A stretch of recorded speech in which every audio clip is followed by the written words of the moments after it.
I wasn't going to record this, but then I realized, oh, I wasn't going to record replacing the battery on my iPhone. Then I realized this is the last iPhone that I had a hand in. Well, I didn't prototype it, but I did test the prototypes. But the battery, it's gone pretty bad after, what, 4 years? And it's an iPhone SE from 2016, not the newer ones. Honestly, when I left Apple, really my knowledge kind of stagnated at that. I don't really know much about the newer phones. But I went online and got the cheapest battery I could possibly find on eBay. It was like $5. It's from Gadget Apple. Let's see if I blow myself up. I got the charge down to 27%. I'll just turn it off. We can open it up. It also came with some tools, so they must have really gotten the prices down quite far on the batteries in order to include that with the tools.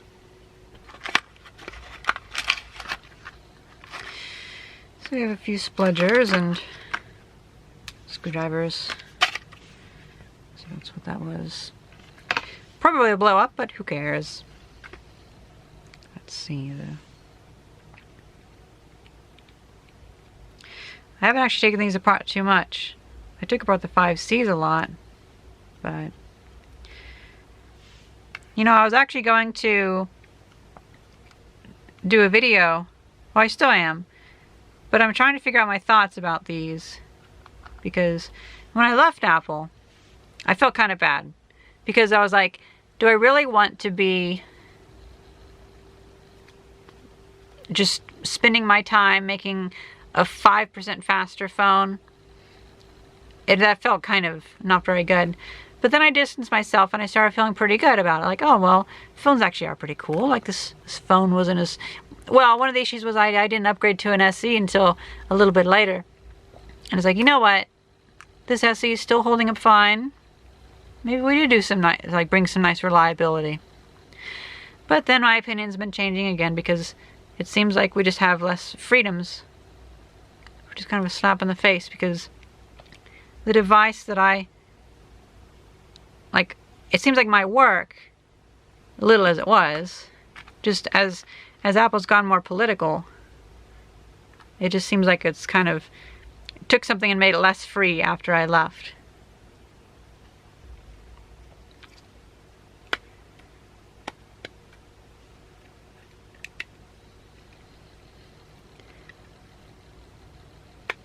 I am surprised that that suction cup worked. I had a bigger one on standby. And that is funny.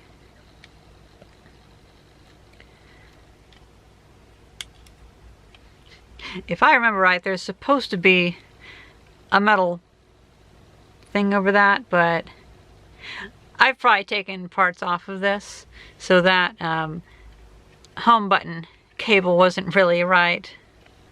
So, let's see. Battery connectors here.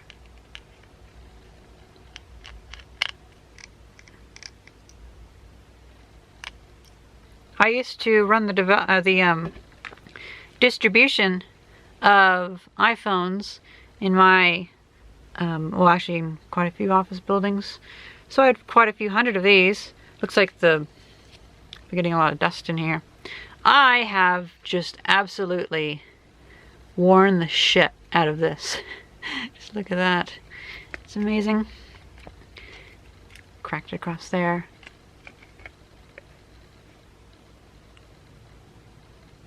How do I...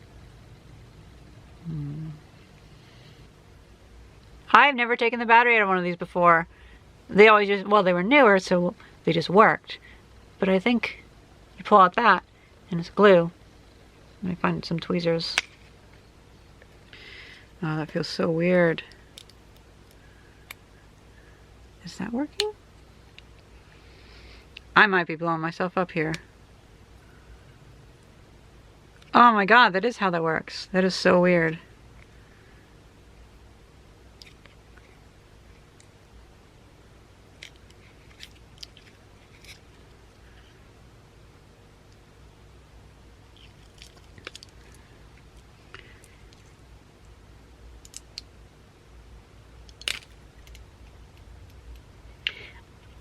these were treated as, like, I did treat these as disposable back then.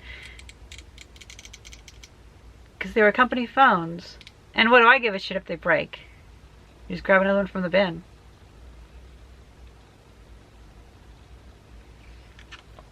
I remember one time, somebody gave me an old MacBook battery. I believe from like 2005 or something. One of the ones where they're removable. And I was trying to get the cells out. It was a pain in the butt. They might have had a thing like this, but I was too stupid at the time. So I was at my desk, just like curling the battery, just like yanking it out. And my manager was like, oh shit, take that outside. It didn't blow up though. I still have those cells somewhere.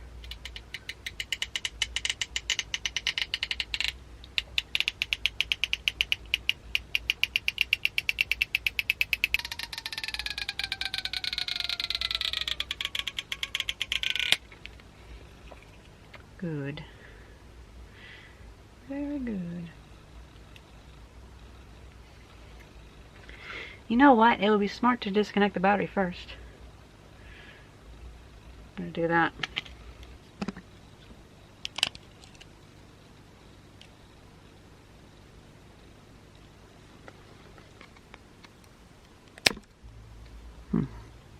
Serves me right for trying to film it and do it at the same time.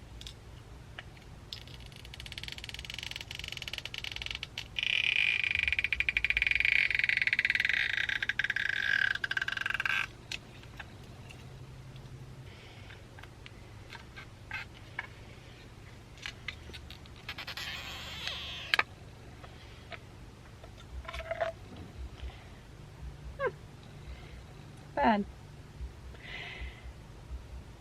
I doubt I really need much glue on there. I was afraid that my battery was getting puffy, but it wasn't, so that's good. I don't really use my phone enough to really necessitate gluing it in there, I don't think. I think it'll be fine.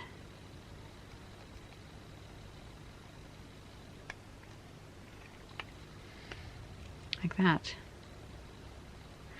But what I'm really worried about is the software lockouts, because sure, there's a lot of things with the actual mechanical way things go in that people will complain about, like, oh, this makes it hard to repair. It's like, well, it also makes it last longer.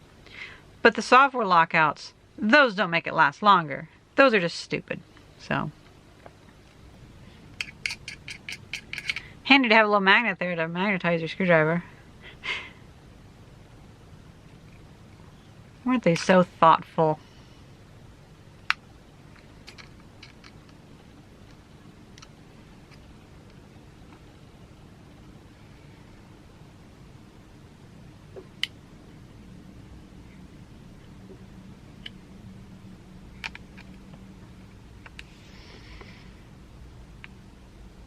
Okay, well that's good.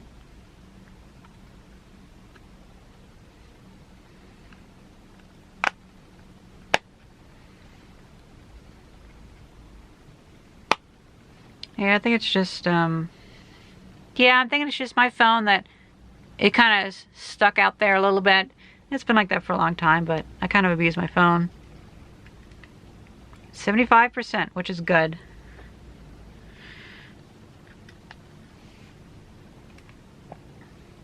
Oh, it helps to plug in the other end of the cable.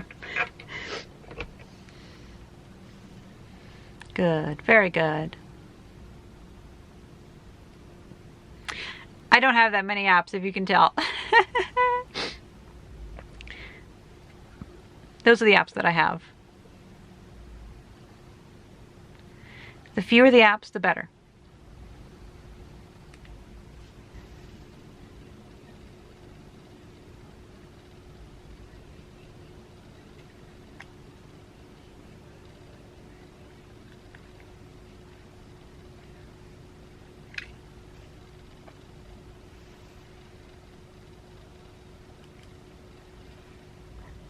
So it's been a little bit, and it seems like it's now a 2 or 2.5 day battery. And whereas, you know, it used to be that it would last like 4 days between charge, but for like $7, I can't complain.